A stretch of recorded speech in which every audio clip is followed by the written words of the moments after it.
Karibu Nyumbani family, my name is Dr. Mumbi Saraki. How you doing? How's everything going? I really do pray that your relocation journey is on course and that you are, right on schedule for your great return to the mothership. And, of course, one of the main questions that you guys always ask me is which African airline should you look into using? And please watch my show that I did on a travel agent. I think it's very important. Listen to my tips, see if it works for you.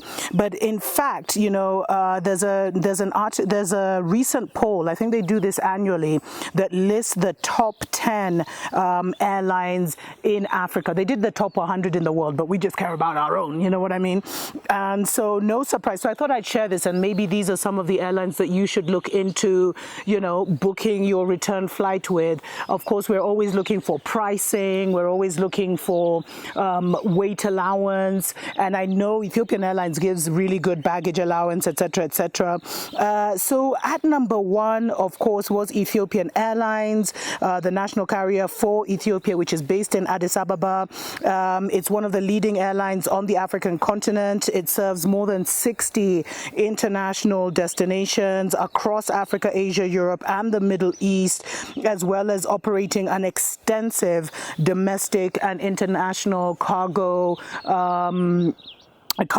network. And one of the things about Ethiopian Airlines is they have really concentrated on their African network, where you can literally get to any country across the motherland. Literally, that's how wide or expansive. Or they partner, for those most like super remote countries like Togo and everything, where not all the African airlines go there. They'll partner with a local airline, so you'll get there. Actually, I traveled Ethiopian Airlines. I think I used Kenya Airways and Ethiopian Airlines when I was traveling around Africa. So definitely check out Ethiopian Airlines. Remember, the country, they'll always have to go to Ethiopia first before they go anywhere else. So take that into consideration, especially if you're relocating either east or west.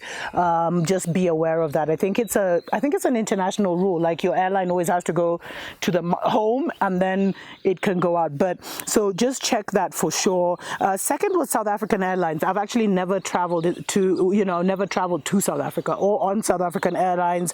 It has hubs in Johannesburg and Cape Town, of course, the national carrier of South Africa, and it's among the largest airlines on the continent as well. It's wholly owned by the South African government and operates an extensive network of services throughout Africa, as well as South America, Asia, Australia, and Europe. I can't wait till some of these start doing Caribbean.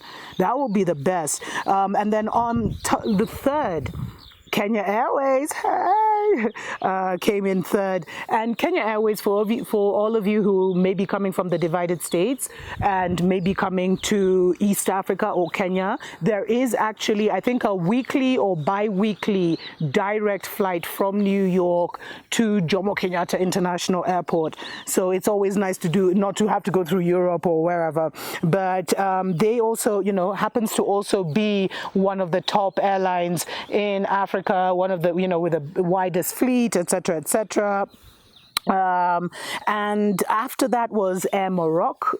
Royal Air Morocco came forth, although there are videos and there have been complaints about racism with Royal Air Morocco. I remember there was a while, I think it was 2 or 3 years ago, I don't know if it was a minister from Liberia or where, I think it was Liberia, where Air Morocco cancelled one of their flights, and so all the Muzungus got a voucher to go to the hotel and shower and refresh, and they made all the, travelers that look like you and me stay in the airport with no food, no amenities and nothing. And they were actually found there the following day by one of their ministers who happened to be going through, and they explained the story, and it became a big thing. So they've always suffered that thing of racism, beloved. So I don't know.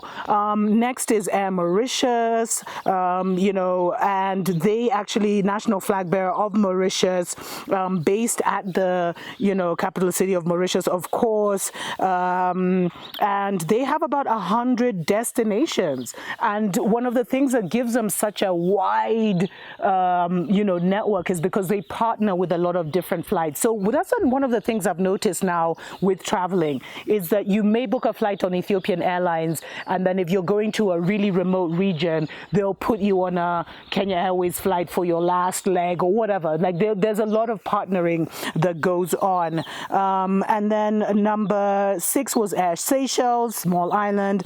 Rwanda Air actually came 7th, and I know that they've really been pushing, Rwanda Air has really been pushing to become like a major, a major carrier, major airline on the continent. Right now, they fly to over 30 destinations, basically in Western, Central, Eastern, and Southern Africa, although they also do Middle East, Asia, and Europe, based in Kigali International Airport. And as I mentioned, it's seen as one of the fastest growing airlines. That was followed by SAF Air, which is a low-cost South African airline based in Johannesburg.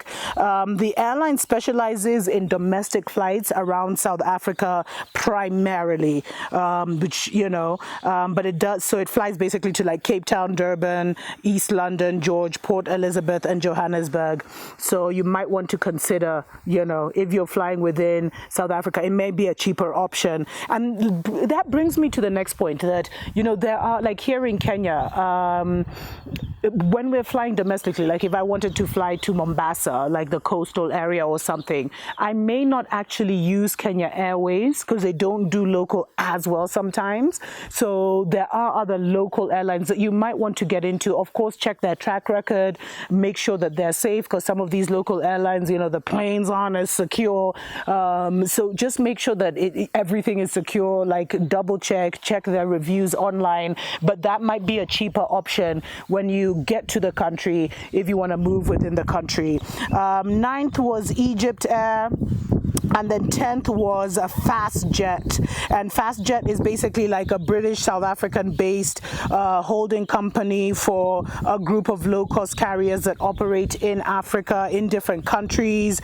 So they own things like one of the, it's funny because actually the airline I was talking about here in Kenya is called Fly 540. So they own Fly 540 in Kenya. And then they own different companies, I think Fastjet in Tanzania, Fastjet Zimbabwe, which started in 2015. Tanzania started in 2012. They also have Fastjet Mozambique, which started in 2017. And this is like maybe a cheaper option for moving within the region, within the country. So definitely do your research. Remember, beloved, sometimes it is a bit hard, even for the Ethiopian Airlines of Africa.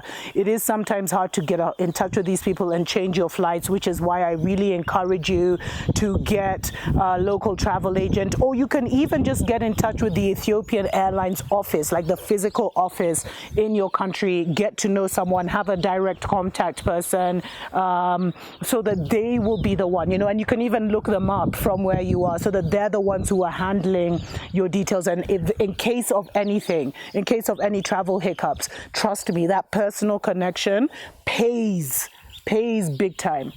Let me know what else you'd like us to discuss on this. Until next time, don't forget you can always email me with your relocation journey questions. Tuko pamoja.